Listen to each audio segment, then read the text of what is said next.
y adelante. Bueno, gracias Nico por la lectura.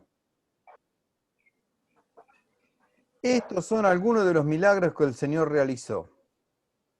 Si se escribieran todos, no entrarían en todos los libros de la tierra. Hemos dejado esto por escrito para que creyendo tengan vida en su nombre. Para que escuchando, viendo, crean y creyendo tengan vida en su nombre. Podría terminar perfectamente ahí. No solamente porque tiene literariamente olor a final, sino que además es el centro de todo el Evangelio. El centro temático de todo el Evangelio consiste en que se tiene vida en Cristo cuando se cree en Cristo. Ese era el famoso espejo del prólogo. Cuando analizamos el prólogo por espejo, que es el modo constructivo que tiene, el espejo estaba en el versículo 12 y 13, que nos decía esto de otra manera, ¿sí? Que los que recibían al verbo y creían en él, se hacían hijos de Dios, ¿sí? Esta es la tesis fundamental del cuarto evangelio. Creer y tener vida en él, creyendo en él. ¿Está? Se roza con la médula de la justificación por la fe de San Pablo. El justo vivirá por la fe en el resucitado. Eso es lo que salva, la fe. Bueno, perfecto. Bien, no termina ahí. No termina ahí. Tenemos el capítulo 21. Espérense.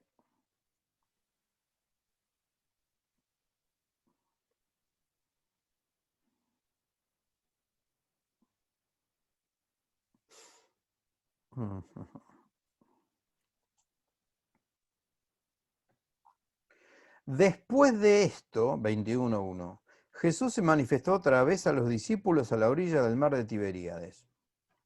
Además suena a agregado, como quien antes cuando escribíamos las cartas poníamos postdata. Me olvidé de decirte que... ¿Quién puede leer, por favor, el capítulo 21 entero?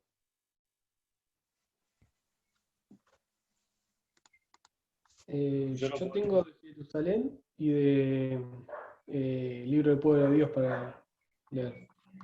Si podés leer Jerusalén, mejor. En San Juan me gusta más que el padre Leborati. ¿Sí? Después de esto, se manifestó Jesús otra vez a los discípulos a orillas del mar de Tiberíades. Se manifestó de esta manera. Estaban juntos Simón Pedro, Tomás, llamado el mellizo, Natanael, el de Caná de Galilea, los de Zebedeo y otros dos de sus discípulos. Simón Pedro les dice, voy a pescar. Le contesta a ellos, también nosotros vamos contigo. Fueron y subieron a la barca, pero aquella noche no pescaron nada.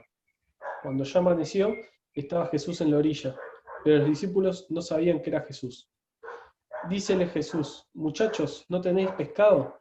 Le contestaron, no. Él les dijo, echad la red a la derecha de la barca y encontraréis. La echaron pues y ya no podían arrastrarla por la abundancia de peces. El discípulo a quien Jesús amaba dice entonces a Pedro, es el Señor. Se puso el vestido, pues estaba desnudo, y se lanzó al mar. Los demás discípulos vinieron en la barca, arrastrando la red con los peces, pues no distaban mucho de tierra, sino unos 200 codos. Nada más saltar a tierra, ven preparadas unas brasas y un pez sobre ellas y pan. Díceles Jesús, traed alguno de los peces que acabáis de pescar.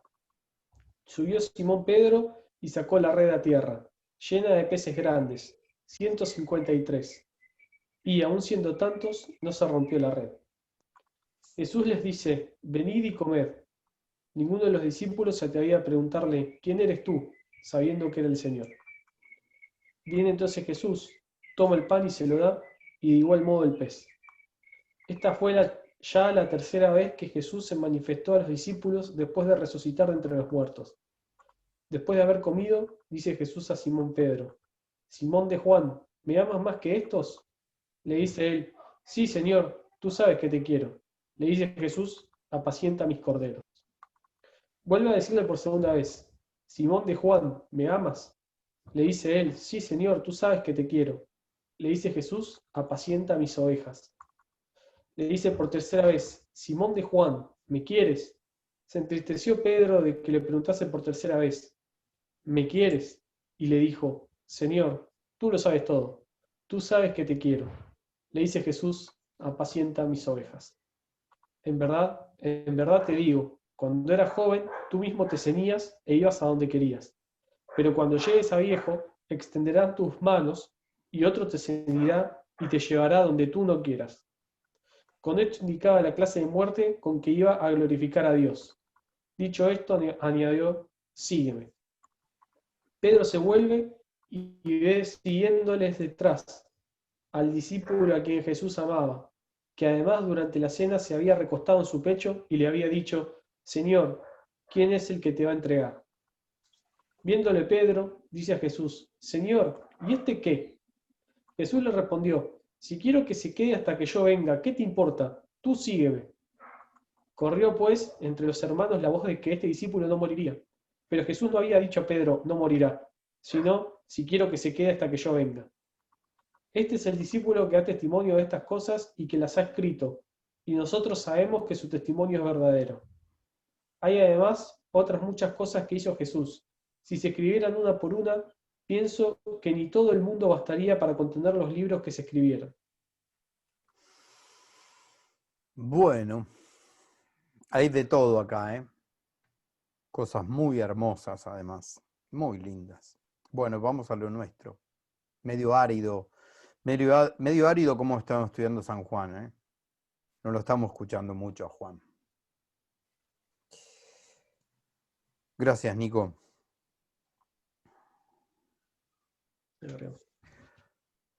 ¿Por qué se puede llegar a educir que no está escrito esto por Juan?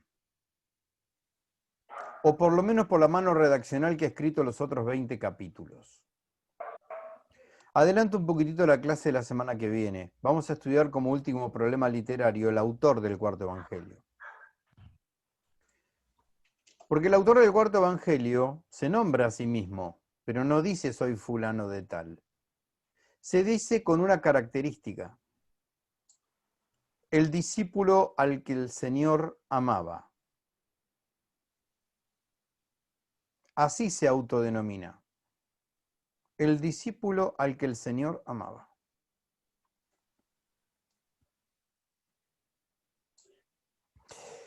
Por eso que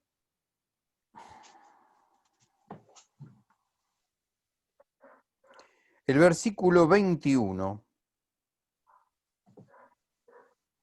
perdón, el 20, dice, volviéndose Pedro vio que lo seguía el discípulo al cual Jesús amaba. El que durante la cena, reclinado sobre su pecho, le había preguntado, Señor, ¿quién es el que te ha de entregar? Pedro, pues, viéndolo, dijo a Jesús, Señor, ¿y este qué? Jesús le respondió, si me place que él se quede hasta mi vuelta, ¿qué te importa a ti? Tú sígueme. Paso al 24. Este es el discípulo que da testimonio de estas cosas. Es decir, el que está escribiendo todo lo que acabamos de escuchar. Este es el que Jesús amaba, no Pedro. Pedro no escribía, ¿eh? Y que lo ha escrito, y sabemos que su testimonio es verdadero. Primer pregunta, ¿por qué no lo dice en primera persona? ¿Por qué habla de este es el... ¿Quién está diciendo este es el discípulo? Parece un tercero. Estar indicándonos que ese que seguía a Pedro y a Jesús, ese al que el Señor amaba, es el que escribió todo esto y que da testimonio, y lo ha plasmado por escrito. Además, fíjense que antes, en el segundo hemistiquio del 24, dice, y sabemos, plural, sabemos que su testimonio es verdadero. No puede estar hablando de sí mismo en una tercera persona de cortesía, como cuando entrevistan a alguno por televisión que dice, no, fulanito no piensa, sí, está hablando de sí mismo, ¿no? No, no era una figura retórica de esta época. Sí el plural de majestad, pero no el hablar en tercera persona. Como que yo le hago un reportaje a Nico y le diga, ¿qué opina Nico Rotsevic del profesor de Biblia? No lo digas. Nico opina que el profesor tal cosa, y él se menciona en tercera persona, pero esto no se usaba en esta época. ¿Está? Por lo tanto, ahí el versículo 24 da un poco la clave de que habría otra persona, otra mano redaccional, haciendo referencia a todo lo otro. ¿Quién es el que escribió todo? ¿Quién dio testimonio? ¿Quién dio testimonio? ¿Quién lo escribió? Y además que él, él o ellos, en plural, dan testimonio que eso es verdadero, eso que ha escrito. ¿Está? ¿Algún otro dato que hace pensar a los críticos que hay otra mano? Esperen que no encuentro el pasaje.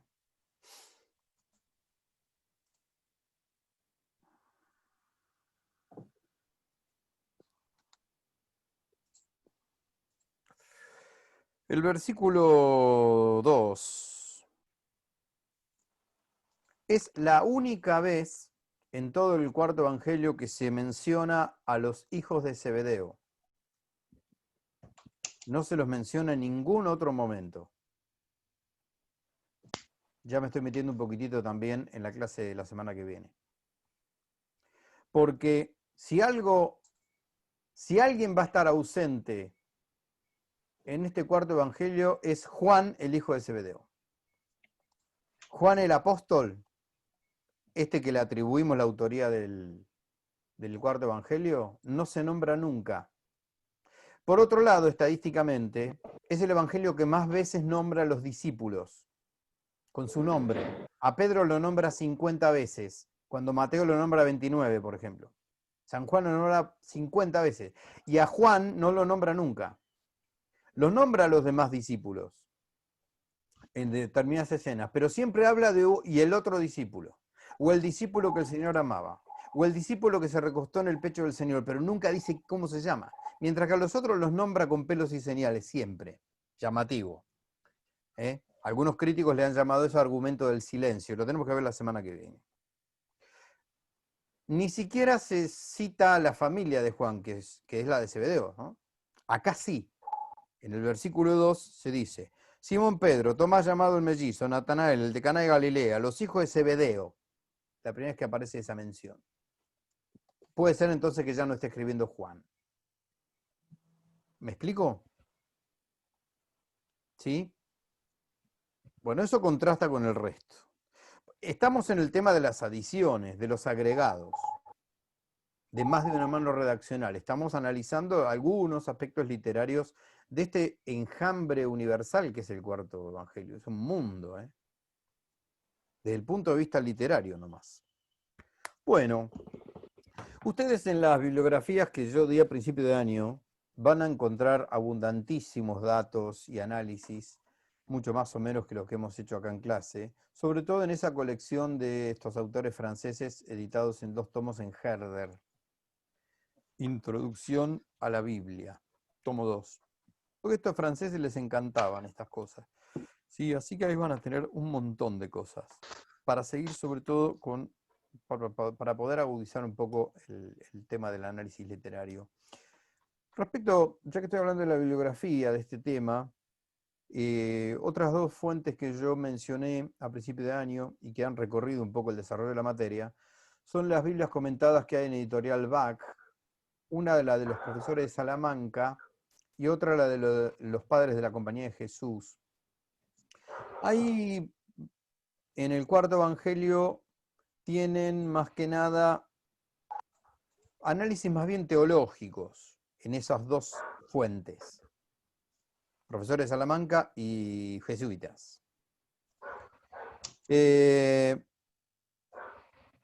Y en los tratados, los 124 los tratados de San Agustín, ¿hablamos el otro día de los tratados de San Agustín o no? Sí, les puse un link incluso donde los pueden encontrar. Ahí son más análisis homiléticos, son sermones, son homilías la mayoría, de San Juan de San Agustín sobre el Evangelio de San Juan. ¿Sí? Les muestro más o menos este panorama bibliográfico para que vean por dónde se le puede entrar a este escrito, de acuerdo al estudio que decidan hacer. Bueno.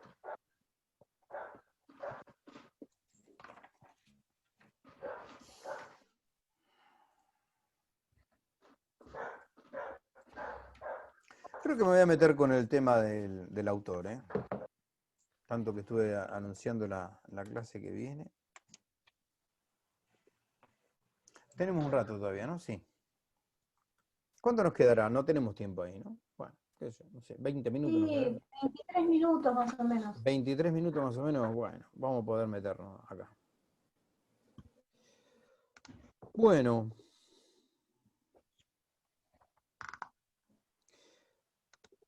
La autoría apostólica de este escrito es relativamente reciente, en los 2000 años de iglesia. Es más del siglo XIX para acá. Este evangelio en los principios y durante toda la patrística y la escolástica prácticamente no se puso en duda de que fuera íntegramente de Juan. Por ahí se puede haber puesto en tela de juicio algún fragmento, alguna interpolación como la que vimos recién. Siendo que es un escrito tan contrastante al resto, por ejemplo, de los evangelios, ¿no? Siempre se lo vio como un evangelio aparte, además de los sinópticos. Ya en el siglo I se lo trató como el evangelio espiritual. Se lo apartaba un poco de los otros. Y así todo, a pesar de esa división, ese contraste, nunca se dudó de la autoría. Fíjense ustedes, recuerden que ya a final del siglo I, contemporáneo a Juan, ya hay pseudonimias, ya hay apócrifos, ya hay escritos que figuran como apostólicos y son falsos. Acuérdense que San Pablo les escribe a los corintios, si mal no recuerdo, diciéndole, cuidado con cartas venidas presuntamente de nuestra mano. Cuidado con lo que dicen, no importa si dicen que son nuestras o no. O sea, él le está advirtiendo a la comunidad que ya hay escritos espurios, falsos, ¿sí? Como se hacen pasar por escritores cristianos. Esto después se estalla sobre todo en el siglo II, con el gnosticismo, por ejemplo, ¿no? Una gran cantidad de escritos que no son de quien parecen ser escritos. Que no son cristianos, sino que simulando ser cristianos son fuera de la iglesia, ¿sí? Así todo, una iglesia que está advertida de estas infiltraciones 19 horas. Heréticas, gnósticas, apócrifas, así todo, de este cuarto evangelio, con todos los contrastes que genera respecto a los otros escritos apostólicos, no hay duda de que son de Juan. ¿Me explico? No es una nota menor eso. ¿No? Es decir, una iglesia que está muy avesada en sospechar de que haya cosas que no son realmente apostólicas, de esto no dudó nunca, a pesar de los contrastes que el evangelio tiene con el resto de los escritos. ¿No? Fue muy utilizado tempranamente, ¿sí?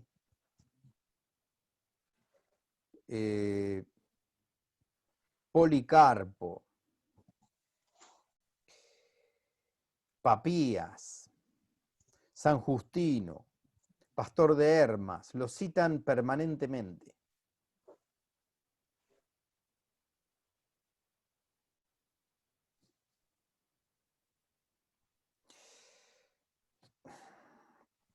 Estoy viendo algunas cosas, ¿eh? Yo puse acá en un escrito que tengo para mí, ¿no? Es digno de tenerse en cuenta que la primitiva iglesia estaba muy en guardia contra las doctrinas nuevas. Ni el evangelio de Pedro ni el de los 12 apóstoles gozaron de verdadero crédito. No obstante su pretensión de hacerse pasar por escritos apostólicos. Por mucho que el cuarto evangelio tratase de presentarse como obra de un apóstol, si no se hubiese tenido la convicción de que era en realidad así, jamás se lo hubiera aceptado, siendo tan distinto de los sinópticos, que se leían por todas partes. De hecho, la adhesión fue inmediata. Recuerden ustedes que este escrito es posterior a los sinópticos. Este es el último escrito del Nuevo Testamento, posterior al Apocalipsis incluso. Por otro lado, contamos con el testimonio de San Ireneo, obispo de León, en su Adversus Herejes, contra los herejes, ¿no? Hacia el año 180. Ireneo declara que el cuarto evangelio fue escrito por Juan, el discípulo del Señor, el que reposó en su costado durante su estancia en Éfeso. Lo que confiere gran peso a esta afirmación es que el obispo de León habría conocido en su infancia a Policarpo, obispo de Esmirna, que había sido discípulo de Juan. Aunque se duda de que el Juan al que se refiere Policarpo sea indudablemente el apóstol, ya que se han encontrado escritos de Ireneo en donde carecería de sentido crítico, entre otras cosas al decir que Papías habría sido oyente de Juan el apóstol y no de Juan el presbítero, como refiere Eusebio. Eusebio de Cesarea es el primer gran historiador de la Iglesia. Hay una mención de Eusebio a un Juan, el presbítero, Juan el anciano sería, residente en Éfeso, que algunos sospecharían de que podría ser ese el Juan al que Policarpo se refería cuando hacía mención a la autoría de este escrito. Probable, pero remotísimamente probable. No es muy probable que digamos. No olviden ustedes nunca lo que es el sensus fidei, el sentido de la fe. Repasemos un poco. El depósito de la revelación es la Sagrada Escritura, la tradición y el magisterio.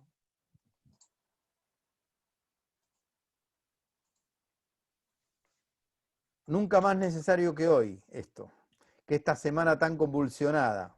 Yo el otro día cuando hizo la mención, creo que fue Nico o Danilo, de una cosa que había dicho el Papa, yo no estaba muy enterado todavía. Ahora más o menos, si no me quedó otra que enterarme, pero creo que fue ese mismo día. No. Bueno, hoy más que nunca, incluso para dejarlo al pobre Papa de hostigarlo por todos lados. A ver, ¿qué tenemos que tenemos que creer? En la Biblia, en la tradición y el magisterio. Ahí está nuestra salvación. Ahí está lo que la Iglesia cree y manda a creer para salvar. Sí. Y para salvar las almas. ¿Sí? Bueno. Voy a la segunda pata. Tradición. Respecto a esto que estamos nosotros viendo del cuarto evangelio. Bueno, ya el sentido de la fe de esa primera iglesia, respecto a este escrito, habla mucho. Como yo leía recién, siendo un momento que está muy alerta de un montón de infiltraciones literarias, no duda de esto. No es un detalle menor. Esto ha pasado con muchos dogmas, es decir, hay que tenerlo en cuenta teológicamente con muchos dogmas. ¿Por qué se aprueba como dogma la asunción de la Virgen en el año 50, ¿no? Pío XII, el año 50, sí. Porque a la Iglesia se le ocurrió un día salir a decir que la Virgen había sido asunta al cielo. No, señor, siempre lo creyó. Fue necesario salir a declararlo solemnemente por X motivo histórico, pero siempre se creyó eso. Lo mismo que la divinidad de Jesucristo, es un tema por ahí más cercano a este siglo que estamos analizando. No es un invento de Constantino del Concilio de Nicea, los Homoousios. No. Siempre se creyó que Jesucristo era Dios. No a partir del edicto del 325 del Nicea, del ecuménico. No. Siempre se creyó eso. Basta ir a la Sagrada Escritura, basta ir a las liturgias bautismales sobre todo, etcétera, etcétera, etcétera. Es decir, el sensu fidei, es decir, lo que siente la comunidad. No olviden ustedes Juan 16:12. Juan 16:12. ¿Quién lo puede leer? Estoy descargando mi cargo de conciencia de que no leemos Juan. Fíjense Juan 16:12. Todavía tengo muchas cosas que decirles, pero ustedes no las pueden comprender ahora. Un poquitito más. El 13. Cuando venga el Espíritu de la verdad, Él los introducirá en toda la verdad, porque no hablará por sí mismo, sino que dirá lo que ha oído y les anunciará lo que irá sucediendo. Todavía... No. Gracias. Todavía tengo muchas cosas para decirles, pero ahora no la pueden entender. Cuando venga el Espíritu de la verdad, está hablando del envío del Espíritu Santo, los llevará hasta la verdad plena. ¿A dónde viene el Espíritu? ¿A dónde desciende el Espíritu? ¿En cualquier lugar? No. Pentecostés, ¿dónde desciende? En la iglesia. En la iglesia. No sobre los bautizados, ¿eh? Ya había muchos bautizados alrededor del cenáculo. ¿Dónde desciende el Espíritu? En la iglesia. No en todos los creyentes, en la iglesia. Ese Espíritu los llevará hasta la verdad, hasta el fin. O sea que la Trinidad va a seguir revelándose a través de la tradición de la iglesia. Porque ahora no pueden entender todo lo que tengo para decirles. Esto hay que hablarlo con muchas, en este diálogo interreligioso, con muchas sectas, que, si no lo dice la Biblia, no. ¿Cómo? Pero mire, la Biblia te está diciendo que todavía no te puede llevar hasta la verdad, hasta el fin. Que el Espíritu va a seguir hablando, esto te dice la Biblia. Te lo está diciendo Juan 16:12, que todavía no se te va a revelar todo. Por lo tanto, hay una dimensión temporal e histórica de revelación, que no se le agrega nada, pero sí se despliega. Evolución homogénea del dogma, una obra magnífica. Evolución del dogma homogéneo, ojo, no hay cosa nueva. No, señor, no hay cosa nueva. Siempre antigua y siempre nueva, tan antigua y siempre nueva como dice San Agustín, a lo sumo. Sí, la verdad se va explicitando y desplegando para entender, por ejemplo, el misterio de la Trinidad.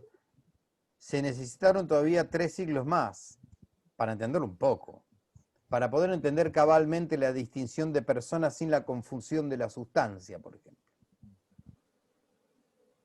Jesucristo se lo podría haber explicado todo antes de su pasión, pero no iban a entenderlo. Si le estaba pasando con el discurso eucarístico en el capítulo 6. Les iba a llevar mucho tiempo entender el misterio de la Eucaristía. ¿O acaso no le pasaba eso con las parábolas al Señor?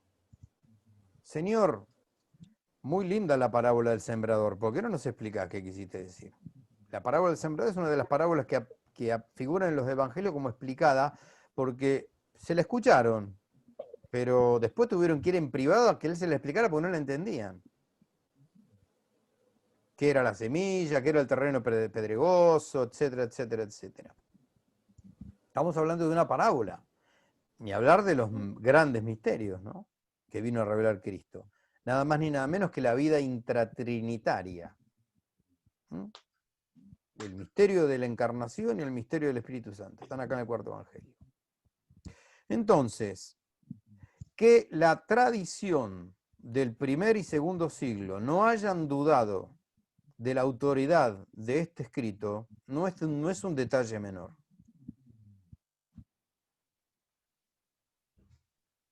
No podemos venir a pretender, como algunas líneas exegéticas lo hicieron a partir del siglo XVIII, teñidas de racionalismo, a decir, no, lo que pasa es que los críticos de esa época no tenían los elementos de crítica literaria que tenemos nosotros ahora y nos damos cuenta que en realidad esto no puede haber sido nunca así. Momento. Ustedes por ahí, no sé si habrán estudiado en alguna materia, pero esto se suele dar a veces. En algunos manuales de secundaria está, cuando uno da formación religiosa, el tema del Cristo histórico, ¿no?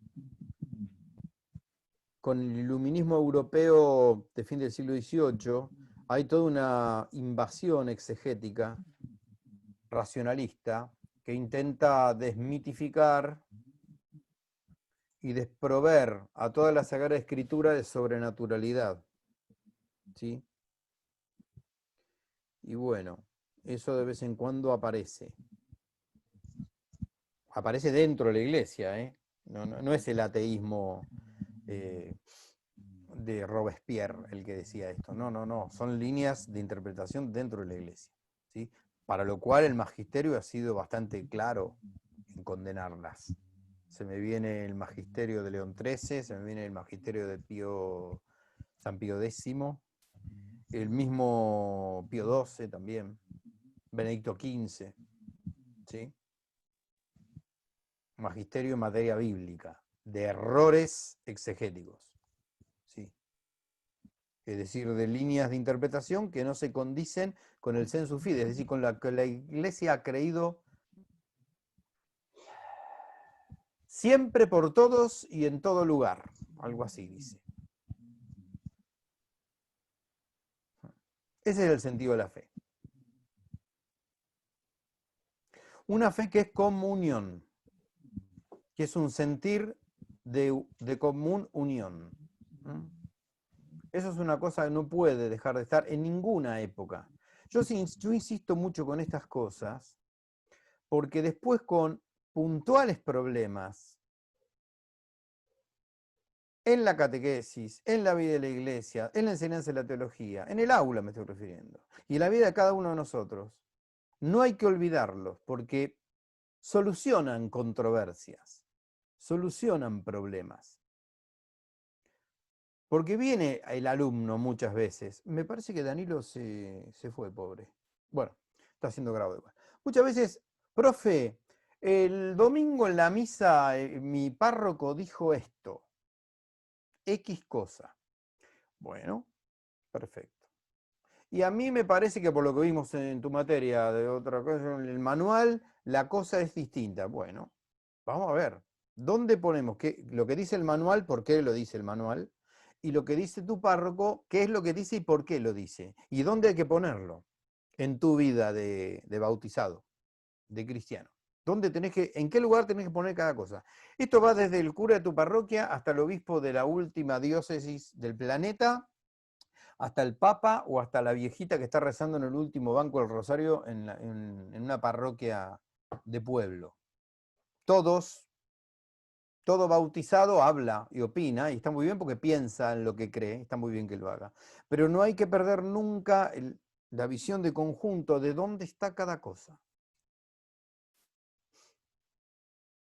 A mí se me hace, en los últimos años, urgente e importante, algo que no llego a hacer, que es hacer una especie de documento, de video, de aclaración, de doctrina magisterial.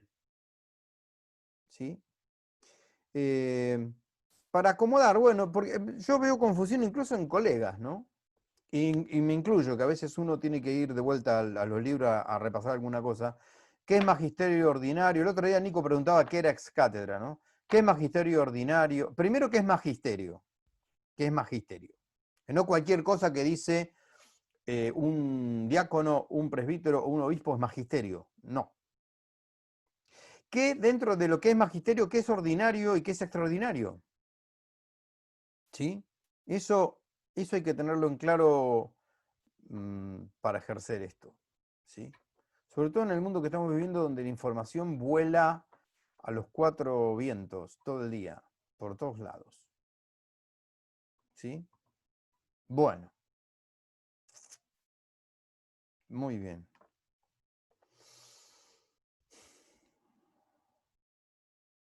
Vamos a dejar acá. Porque estuve hablando recién de los testimonios externos, digamos, de la autenticidad joánica del cuarto evangelio. Y ahora me tendría que meter los internos, pero eso es medio complejo, lo vamos a dejar para la próxima. Liliana, entonces, ¿vos decís que quedan 2 clases? Sí, quedan. Bueno. El almanaque da fe. Bueno, la próxima vemos el tema interno del autor. El 4 y el 11. Creo que vamos a llegar ahí. Porque ya le digo, la última me gustaría hacer un repaso de todo el año para que armen más o menos la materia. ¿Sí? Genial. Bueno, ¿alguna cosa que quieran compartir? ¿Algo que quieran preguntar?